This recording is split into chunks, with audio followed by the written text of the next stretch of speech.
So have you been to rural Rajasthan before? Actually, I've been to Nimrana and the villages around there, which is quite a remarkable development. Yeah. Because so many factories have come in, Yeah. and you can see a village transform. So when we were kids, Papa took us to Nimrana and we'd gone there on a picnic and we got attacked by bees. I think my dad got like 25 or something. Wow. I got, my mother like covered me with a blanket. Acha. I got 9 or something. She was protective. That's good. Yeah. Here there's Ranthambore. Have you been there? I've been to Ranthambore before. Of course, I came just for the yatra, so I don't see the safari. There's 16 cubs there now. So everybody who's going there is seeing 3 or 4 tigers. Right. So what is your view about what's going on economically in India, in the world? We were just discussing, the United States and China. So the next year is going to be more difficult than this one. Of course, this one had lots of difficulties with the war and all that. But because growth is going to slow in the world more generally, people are raising interest rates, that brings down growth. India is also going to be hit. Indian interest rates have also gone up, but Indian exports have been slowing quite a bit. And India's inflation problem is more a commodity inflation problem, vegetable inflation problem. And that is also going to be negative for growth. So I think that we would be lucky if we do 5% next year. See, the problem with the growth numbers is that you have to understand what you're measuring with respect to. If you had a terrible quarter last year and you're measuring with respect to that, you look very good. So ideally what you do is look before the pandemic in 2019 and look at now. And if you look at 2022 vis-a-vis 2019, it's about 2% a year. That's too low for us. And what do you attribute that to? Pandemic was part of the problem, but we were slowing before the pandemic. We had gone from 9 to 5. And we haven't really generated reforms which will generate growth. इसमें हिंदुस्तान में एक और चीज़ हो रही है, 4-5 पूंजीपति बहुत अमीर हो रहे हैं और हर बिजनेस में वो जा पा रहे हैं और बाकी हिंदुस्तान जो है वो पीछे रह रहा है. जो किसान हैं, गरीब लोग हैं, उनका एक हिंदुस्तान बन रहा है और फिर ये 5, 6, 10, 15 लोग हैं जिनका दूसरा हिंदुस्तान बन रहा है. एक के सपने पूरे हो रहे हैं, एक के सपने नष्ट हो रहे हैं. तो ये इनइक्वालिटी जो बढ़ रही है, इसके बारे में हमें क्या करना चाहिए? ये तो बहुत बड़ी प्रॉब्लम है. सिर्फ वो इंडस्ट्रियलिस्ट के बारे में नहीं है. ये जो अपर मिडिल क्लास है, उनका तो आय बढ़ गया है पैंडेमिक में, क्योंकि वो घर से काम कर सकते थे. और जो गरीब लोग हैं उनको फैक्ट्री में जाना पड़ता था और फैक्ट्री बंद हो गई तो मासिक आय नहीं आई उनको. तो ये डिवाइड जो है पैंडेमिक में बढ़ गया. और जो सबसे गरीब है उनको तो मिलता है ये राशन में, उनको सब कुछ मिलता है. जो अमीर है उनका कोई नुकसान नहीं हुआ है. जो बीच में है, ये लोअर मिडिल क्लास जो है, उनको काफ़ी नुकसान हुआ. नौकरी तो बंद हो गई, बेरोज़गारी बढ़ रही है, कर्ज बढ़ रही है, वो कर्ज ले रहे हैं, ब्याज दर अभी बढ़ रही है. तो उनका तो काफ़ी नुकसान हुआ है और उनकी तरफ हमें देखना है. और जो नीति हम बना रहे हैं उनके लिए बनाना चाहिए, क्योंकि दर्द वहाँ पे बहुत ज़्यादा है. और ये भी है कि आप जो कह रहे हैं कंसंट्रेशन हो रहा है ये जो इंडस्ट्रियलिस्ट का, उसको भी देखना है. हम कैपिटलिज्म के अगेंस्ट नहीं हो सकते हैं, लेकिन कंपटीशन के लिए हमें लड़ना है. मतलब मोनोपोली के खिलाफ हो सकते हैं. मोनोपोली के खिलाफ हो सकते हैं, लेकिन कैपिटलिज्म तो ये जो छोटे बिजनेसेस हैं वो भी अच्छे हैं देश के लिए. बड़े बिजनेस भी अच्छे हैं, लेकिन मोनोपोली अच्छा नहीं है. रोजगार एग्रीकल्चर सेक्टर से भी मिल सकता है. तो उसमें फूड प्रोसेसिंग है, उसमें कोल्ड चेन है, उसमें फ्रूट्स एंड वेजिटेबल्स का एक्सपोर्ट है, वो सब है. तो सेकंड ग्रीन रेवोल्यूशन भी हो सकता है, आपका कहना है? सेकेंड ग्रीन, एक नए तरीका का ग्रीन, नए तरीका का vegetables, milk, dairy products, poultry, ये सब हो सकता है. और प्रोसेसिंग करना है यहाँ पे, क्योंकि यहाँ का लेबर यूज़ करना चाहिए. और खेत के पास. और मेरे ख्याल में उसका भी एक ग्रीन कंपोनेंट है. अगर आप सब ये प्रोसेसिंग खेत के पास करते हैं, जो आप इधर उधर बेच देंगे उसका वेट भी काफ़ी कम हो जाएगा ना, तो इसलिए एनर्जी कंजम्पशन भी कम हो जाएगा। और अगर हम आगे देखेंगे तो एनर्जी कंजम्पशन तो बहुत ही इम्पोर्टेंट चीज़ है और उसको कम करना चाहिए। और यूएस में क्या हो रहा है? यूएस में और बाकी दुनिया में क्या हो रहा है? अभी वहाँ पे तो महंगाई तो बढ़ रही है काफ़ी ज़्यादा, और महंगाई कम करने में ये जो सेंट्रल बैंक्स हैं वो कोशिश कर रहे हैं, वहाँ का आरबीआई, फेडरल रिजर्व या यूरोपियन सेंट्रल बैंक, और इसलिए ब्याज दर बढ़ा रहे हैं, और उससे तो उत्पादन की गति तो कम हो जाएगी। और इंडिया के लिए प्रॉब्लम ये है कि हमारे एक्सपोर्ट्स भी कम हो जाएंगे अगले साल, तो उससे तो एक्सपोर्ट्स तो काफ़ी कम हो जाएंगे और हमारा ग्रोथ, हमारा उत्पादन की गति भी काफ़ी कम हो जाएगी। जब मैं महाराष्ट्र से निकल रहा था तो वहाँ पे जो टेक्सटाइल इंडस्ट्री में काम करते हैं वो कह रहे थे कि बांग्लादेश ने अपनी एक्सपोर्ट पॉलिसी को बहुत अच्छी तरह यूटिलाइज़ किया है और उन्होंने एक्सपोर्ट पॉलिसी से अपनी पूरी वहाँ पे इंडस्ट्री को बहुत कम्पिटिटिव बना दिया। इसके बारे में क्या सोचते हैं? ये हमें करना चाहिए, कैसे करा जा सकता है? एक तो उनका सबसे इम्पोर्टेंट इंडस्ट्री है टेक्सटाइल्स, वो कपड़े बनाते हैं, और एक्सपोर्ट करते हैं, और उसमें उन्होंने 2-3 चीज़ किए हैं जो that has help them succeed. एक तो they allow big factories, not small factories, क्योंकि स्केल इकोनॉमीज की ज़रूरत है, तो they allow big factories. I think labour is largely women, so they employ a lot of women in the textile industry, and the policy is very predictable. It doesn't change. So that industry has just taken off because it's using low-skilled workers. On my way, I found out that जो बेल्लारी है वो jeans production का centre था, और वहाँ पे 4.5 लाख लोग काम करते थे। कपड़ा गुजरात से आता था और स्टिचिंग बेल्लारी में होती थी, और वो लोगों के घरों में होती थी। कोई एक पीस बनाता था, कोई सिलता था, कोई धोता था, वो पूरा डिसेंट्रलाइज था, सप्लाई चेन। और जीएसटी और नोटबंदी ने उसको ख़त्म कर दिया, और वो एक्चुअली वो इंडस्ट्री अंग्रेज़ों के टाइम से है।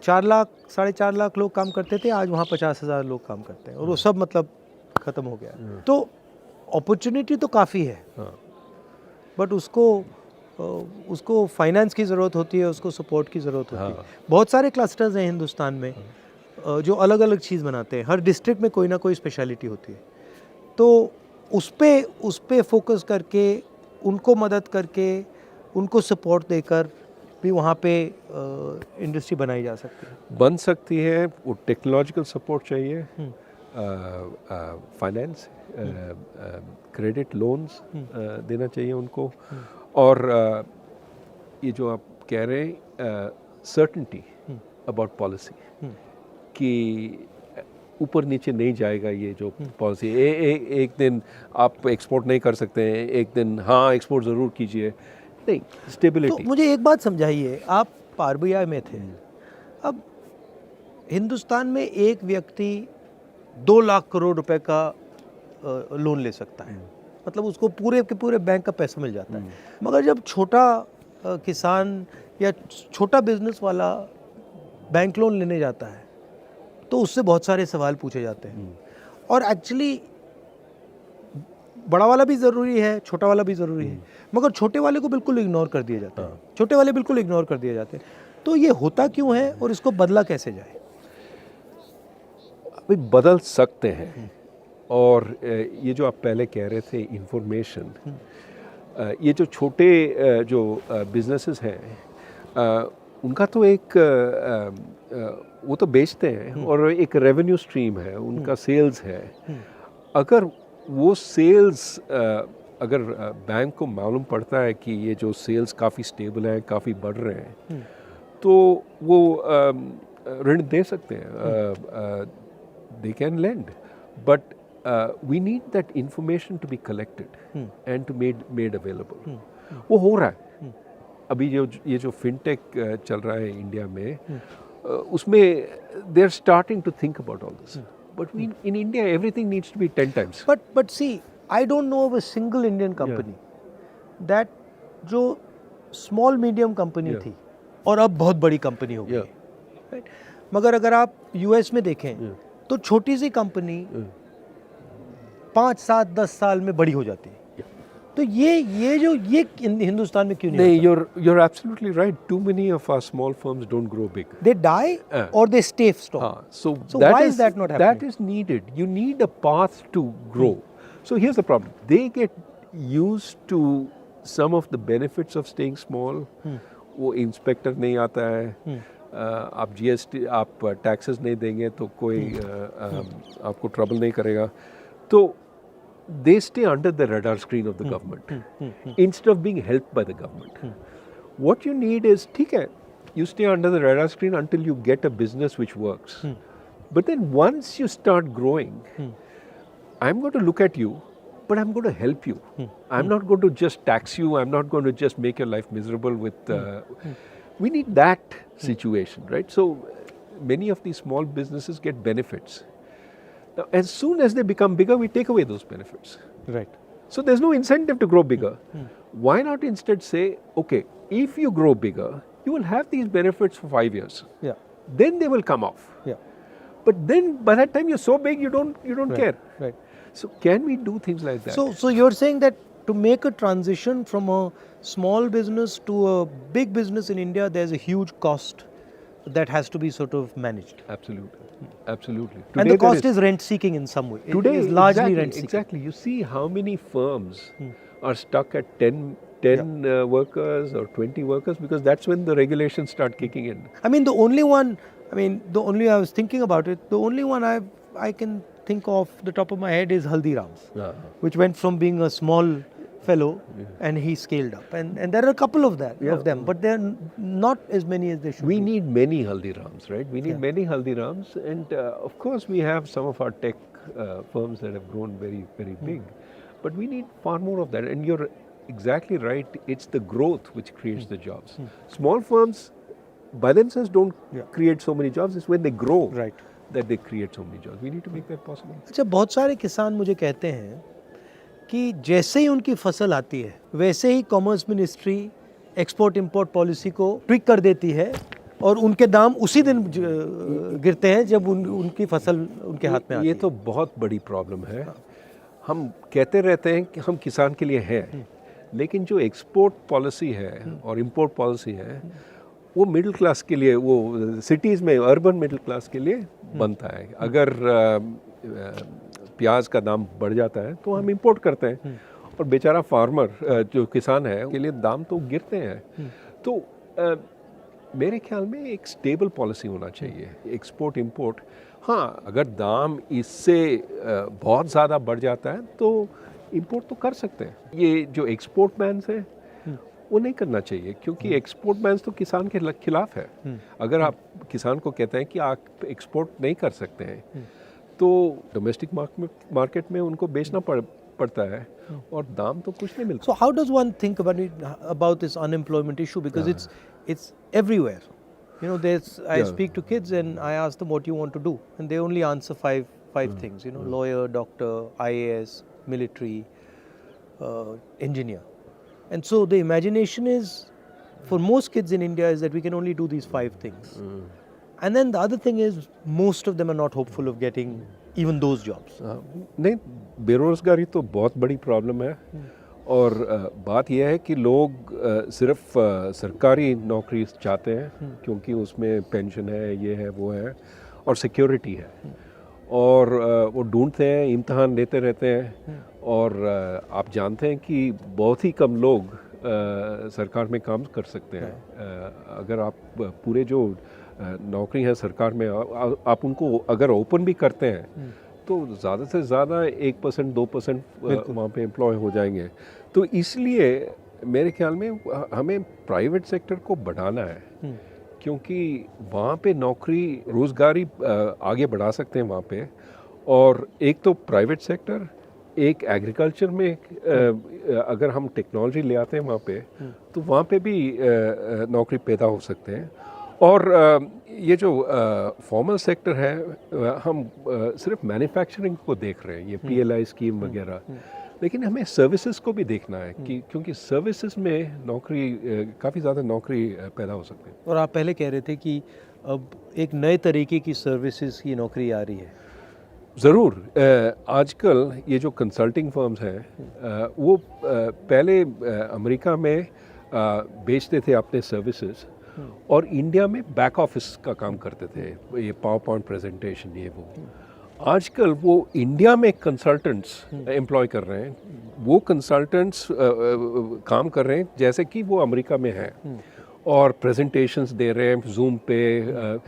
दे are actually as if they are working in America, which means they get much higher salaries. But इसके लिए अंग्रेजी की ज़रूरत है।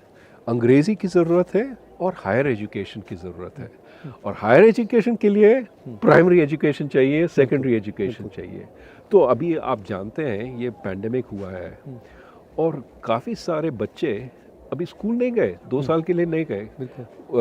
ना सिर्फ सीखे नहीं 2 साल के लिए, लेकिन भूल भी गए।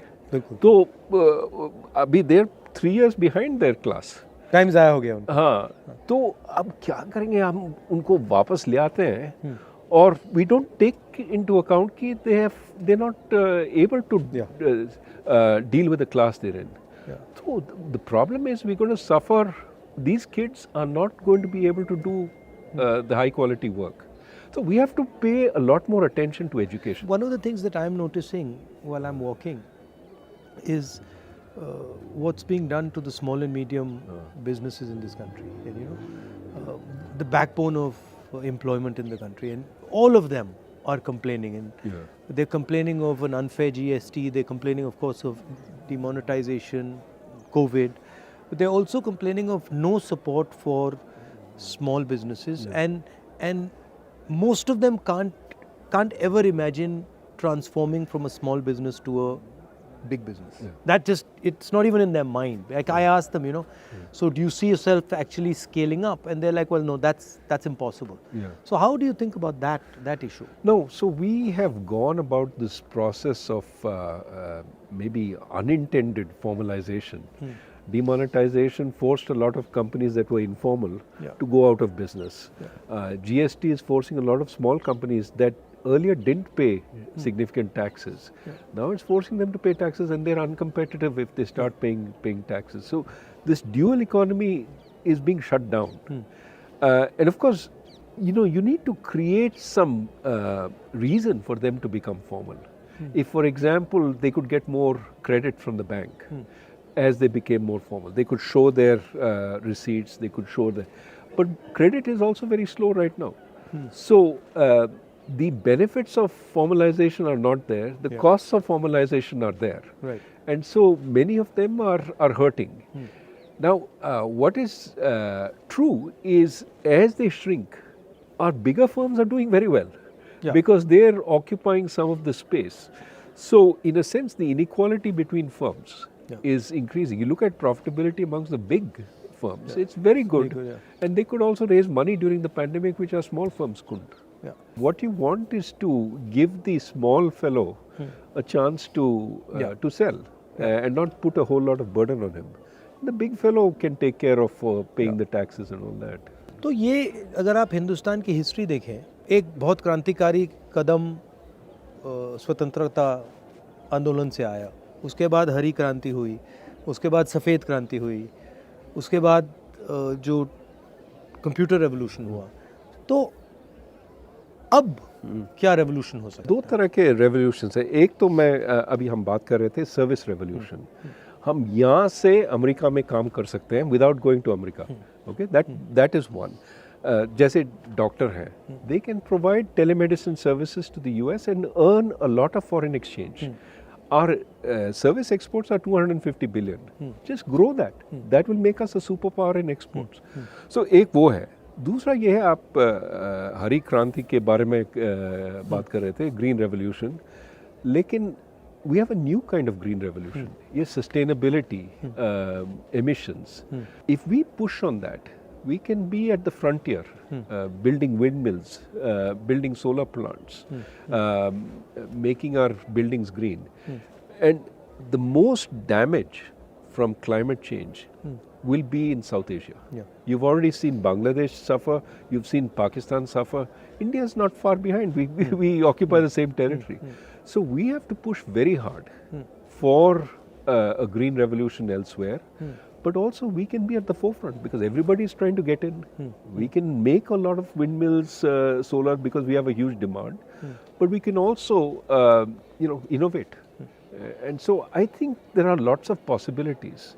But we should be forward thinking. मैं एक बार पार्लियामेंट में जा रहा था और पार्लियामेंट के वहाँ पे जो सिक्योरिटी गार्ड्स हैं उनसे मेरी दोस्ती है. तो मैंने उन एक सिक्योरिटी गार्ड से पूछा, भाई क्या कर रहे हो? तो उसने मुझे कहा बहुत मज़ा आ रहा है. मैंने कहा क्या हुआ? उसने कहा मैंने अदानी के स्टॉक खरीदे हैं और उसके बहुत सारे पैसे बन रहे थे. मगर मैंने सोचा कि वो सैलरीड क्लास का है और ऐसा काम करना उसके लिए काफ़ी रिस्की है, मगर उसको रिस्क नहीं समझ आ रही. स्टॉक मार्केट बढ़ती जा रही है और मैं देखता हूँ टीवी पे देखता हूँ कि एडवर्टीजमेंट्स आते हैं कि भैया स्टॉक मार्केट में इन्वेस्ट करो, और जो सॉर्ट ऑफ रिलेटिवली फाइनेंशियली कमज़ोर लोग हैं वो भी इसमें वो अभी स्पेकुलेट कर रहे हैं. तो इसमें काफ़ी रिस्क होता है. तो इसके बारे में आपकी क्या राय है? जो रिटेल इन्वेस्टर है बिल्कुल नया है और मतलब थोड़ा सा पैसा है उसके पास, वो पूरा का पूरा इसमें डाल रहा है. ज़रूर, वो समझते नहीं है. वो देख रहे हैं कि इसका रिटर्न बहुत ही अच्छा है तो इसमें हम पैसा डालेंगे. लेकिन प्रॉब्लम ये है कि वो एनालाइज नहीं करते कि रिटर्न क्यों है, कहाँ से आया. अभी आप देखते हैं अमेरिका में ये जो क्रिप्टो करेंसी का प्रॉब्लम है, वहाँ पे भी रिटर्न बहुत ही ज़्यादा था. बिटकॉइन 2-3 पैसे के लिए बिकता था, $67,000 तक पहुँच गया. अरबपति बन गए बहुत सारे. हाँ, तो और अभी गरीब फिर से हो गए ना, क्योंकि उसके बाद गिरा है. और ज़्यादातर गरीब लोग वो तब खरीदते हैं जब $67,000 पे है, मतलब हाइट पे, और फिर वो देखते हैं कि बस गिरता रहता है. क्योंकि ये जो अमीर लोग हैं वो तब बेचते हैं, और जिनके पास इंफॉर्मेशन नहीं है, जिनके पास वो फाइनेंशियल सोफिस्टिकेशन नहीं है, वो तब खरीदते हैं. मगर ये जो प्रॉब्लम है इन्फॉर्मेशन का प्रॉब्लम, ये हमने स्टॉक मार्केट की बात की, मगर ये इन्फॉर्मेशन का प्रॉब्लम मुझे लगता है, मतलब सड़कों पे चल के मैं सुन रहा हूँ, ये इन्फॉर्मेशन प्रॉब्लम बहुत गहरी है, ख़ास तौर से गरीब लोगों में, किसानों में, गरीब लोगों में. ज़रूर उनको इन्फॉर्मेशन मिलती नहीं है, दी नहीं जाती है. इसलिए हम कहते हैं कि कंज्यूमर प्रोटेक्शन होना चाहिए, कि उनको बताना चाहिए ये तुम्हारे हक हैं, these are your rights, and जो बेचते हैं they cannot violate these rights. Are you enjoying this? It's nice. You like it? How can you not enjoy this view? But also, it's. I think you're doing this सांप्रदायिक एकता और शांति के लिए आप पदयात्रा पे जा रहे हैं. I think that is something the country needs, regardless of what political party you're in. It has to be. Bharat को जोड़ना है. बिल्कुल. और शांति से, भाईचारे से फ़ायदा होता है. और अगर आप सोचेंगे, कोई कह रहा था कि आपने एक भाषण में ये कहा था कि which house can stand when the brothers are fighting? Yeah. It can't. They have to be. You have to have internal harmony to have external security. ये काफ़ी लोग कह रहे हैं हाँ we can fight internally, we will suppress this minority, suppress that, and we will be strong outside. नहीं हो सकता है. नहीं, ये एक बात है, मगर दूसरी बात जो उतनी ही ज़रूरी है कि आज की दुनिया में जहाँ अमेरिका, चाइना, यूक्रेन, सब जगह नफ़रत फैल रही है, उस दुनिया में हिंदुस्तान रास्ता दिखा सकता है. ज़रूर. और हिंदुस्तान बहुत बड़ा रोल प्ले कर सकता है. ज़रूर. और ये हमारी हिस्ट्री है, हमारा ये कल्चर है और ये हमारी स्ट्रेंथ है.